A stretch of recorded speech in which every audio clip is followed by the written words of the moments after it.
तो पूर्णिमा जी, मुझे थोड़ा सा ये बताइए, हमारे दर्शकों को भी बताइए कि डायबिटीज़ जो है एक लाइफस्टाइल डिजीज़ है, बट पहले इतनी डायबिटीज़ नहीं होती थी। पहले लोगों को डायबिटीज़ कम होती थी, इतनी शुगर के जो प्रेवलेंस था वो कम था।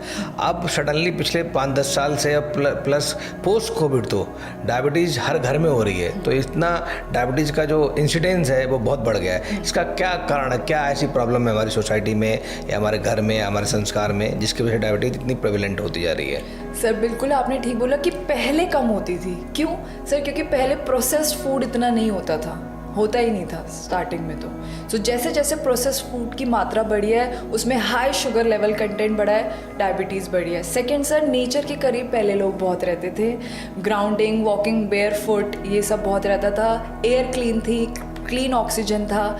और अभी आज के टाइम पे बहुत पोल्यूशन एनवायरनमेंट में हम रह रहे हैं, सेडेंट्री लाइफस्टाइल हो गई है। पहले लोग एक्टिव बहुत रहते थे, they used to walk for kilometres, और अभी सेडेंट्री लाइफस्टाइल की वजह से डायबिटीज़ बढ़ गई है। जब हमारी बॉडी में जो हमने शुगर खाया है, फूड खाया है, यूटिलाइज ही नहीं हो रहा है, तो शुगर बढ़ेगी आपकी बॉडी में। और डाइजेशन, मेटाबॉलिक रेट कम हो रहा है सेडेंट्री लाइफस्टाइल की वजह से, तो डायबिटीज़ बढ़ रही है। And tension is also one of the major reasons, जिसकी वजह से कॉर्टिसोल जैसे हार्मोन बढ़ रहे हैं जो कि ब्लड शुगर लेवल को बढ़ा देते हैं। तो सर डायबिटीज़ इस कारण से आज के टाइम में बढ़ रही है। तो mental health is one of the biggest reasons, hidden reasons of Covid में बहुत सारे लोगों ने बहुत सारे स्टेरॉइड और बहुत सारी दवाइयाँ खाई, उसकी वजह से बहुत सारे लोगों को भी डायबिटीज़ प्रेसिपिटेट हो गई थी। बिल्कुल। तो आप बात करती हैं योग की, ठीक है, तो योग अगर कहते हैं कि योग भी कहीं ना कहीं डायबिटीज़ को प्रिवेंट कर सकता है या डायबिटीज़ को कंट्रोल करने में मदद कर सकता है। कुछ केसेस में भी देखा गया है कि अगर योग को हम लाइफस्टाइल के साथ में और डाइट के साथ मिक्स कर लें, अडॉप्ट कर लें और थोड़ा संयम रखें अपनी दिनचर्या पे, तो कहीं ना कहीं योग और सारी चीज़ें डायबिटीज़ को रिवर्स भी कर सकती हैं। Definitely. तो क्या सही बात है कि योग सच में कुछ इस प्रॉब्लम को सॉल्यूशन दे सकता है, मतलब डायबिटीज़ को प्रिवेंट करने में, कंट्रोल करने में या रिवर्स करने में? 3 बातें बताई मैंने, इसके बारे में आपका क्या विचार है? डेफिनेटली सर कर सकता है। जैसे अभी हमने 3 मेजर फैक्टर्स की बात करी, सेडेंट्री लाइफस्टाइल, मेंटल हेल्थ और एनवायरनमेंट और फूड हैबिट, चारों को क्योर करेगा योग। तो हम जैसे एनवायरनमेंट में रहते हैं, we need to exhale out all the toxins we are inhaling on daily basis. So sir, when we are deep breathing, when we are doing pranayam, when we are exhaling, so हमारे कुछ नस नाड़ियाँ होती हैं, 72,000 energy channels बताए गए हैं हमारे शरीर में, वो ब्लॉक हो जाते हैं इस कारण से। So when we are doing yoga, हम exhale करते हैं, और स्टडी में दिखाया sir micro of the particles हमारे ब्रेन सेल्स में चले जाते हैं। That is also becoming one of the highest reasons of our mental stress, जिसकी वजह से शुगर लेवल बढ़ रहा है, क्योंकि हार्मोन्स जैसे कि कॉर्टिसोल शुगर को बढ़ा देते हैं। एक इसमें।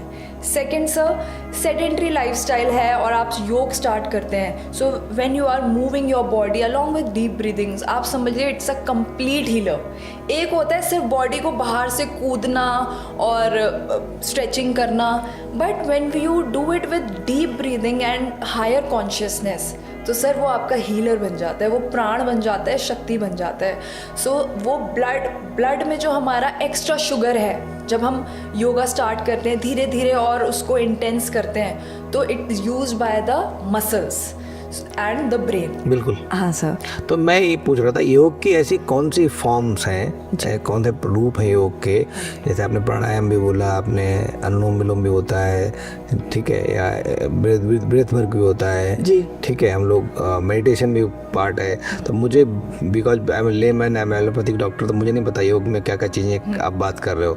तो अगर थोड़ा डिस्क्राइब करें और सिर्फ हम डायबिटीज़ के कॉन्टेक्स्ट में बात करें कि ऐसी कौन सी चीज़ें योग की जो इंक्लूड है योग में, जिसको हमें करने से डायबिटीज कंट्रोल हो जाएगी? ठीक है सर, इसको एज कैटेगरी में थोड़ा डिवाइड कर देंगे। The young people who are already diabetic and want to prevent diabetes around age of 25 to 40 years of age, I suggest, अगर आपको कोई लाइफस्टाइल इशू नहीं है एंड यू आर हेल्दी, आपको सिर्फ शुगर और डायबिटीज़ है, start slow but do intense yoga, because you are young and you shouldn't be sedentary. जितना आप खुद को टफ रखेंगे एंड व्हेन यू स्वेट और आप वो यूज़ करेंगे, तो आपका ब्लड शुगर लेवल भी रिड्यूस होगा। So do intense yoga, for example अष्टांग योगा और मे बी एडवांस आसन ऑफ हठा योगा। नहीं, तो जो हम प्राणायाम करते हैं, जो ब्रीदिंग एक्सरसाइज करते हैं, ठीक है, क्या ये भी योग का पार्ट है? जी sir, pranayama is part of yoga only. Asana के बाद प्राणायाम को बताया गया है। ओके। तो इसलिए सर सिर्फ प्राणायाम करने से पहले अगर आप आसन करेंगे तो क्या है, जब हमारे वो नस नाड़ियाँ होते हैं, एनर्जी चैनल ओपन होते हैं, बॉडी ओपन होती है, and then you start breathing, तो आपको ज़्यादा असर मिलेगा। तो पहले आप कहते हो आसन करने चाहिए हमें कुछ, Definitely। ठीक है, और आसन के बाद हमें प्राणायाम करना चाहिए। Minimum half an hour of yoga से स्टार्ट करें, 1-1.5 घंटे तक आप योगा कर सकते हैं अगर आपके पास समय है। Then give 10 to 15 minutes for pranayama if you are young and you have got time. और अगर आपकी थोड़ी ज़्यादा एज हो गई है और आपको थोड़ी लाइफस्टाइल इशू हैं, जैसे हाइपरटेंशन, जॉइंट्स में पेन है, तब आप डेफिनेटली सीधा प्राणायाम से स्टार्ट कर सकते हैं। प्राणायाम करके अपने आप को लाइट फील कराएं, थोड़ा थोड़ा बेसिक मूवमेंट और स्ट्रेचिंग करें। देखिए सर, सूर्य नमस्कार, धनुरासन, पश्चिमोत्तानासन, कई योग के नाम हैं, लेकिन जब आप नॉर्मल बैठ के भी सिर्फ कॉन्शियसनेस ब्रीदिंग के साथ मूवमेंट करते हैं, ये भी योग का ही पार्ट है।